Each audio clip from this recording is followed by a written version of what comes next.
ایک دن ایک عقلمند شخص نے اپنی ذہین بیوی سے پوچھا، محبت کسے کہتے ہیں؟ بیوی نے کہا، ماضی میں لوگ محبت میں قربانی دیتے تھے اور حال میں محبت تفریح اور دل لگی کا ذریعہ ہے۔ پھر اس نے پوچھا، دوستوں کے بارے میں کیا خیال ہے؟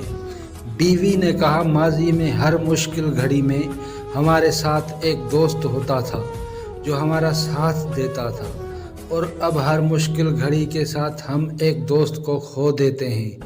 دوست ہمیں مشکل حالات میں دیکھ کر چھوڑ کر فرار ہو جاتے ہیں۔ اس نے پوچھا، رشتہ داروں کے بارے میں کیا خیال ہے؟ اس کی بیوی نے کہا، ماضی میں رشتہ دار سہارا ہوتے تھے اور حال میں بے حسد کرنے والے ہیں۔ سچ تو یہ ہے کہ لوگوں کی زندگیوں میں بہت کچھ بدل چکا ہے۔ میرے خیال میں اس کی سب سے بڑی وجہ پیسے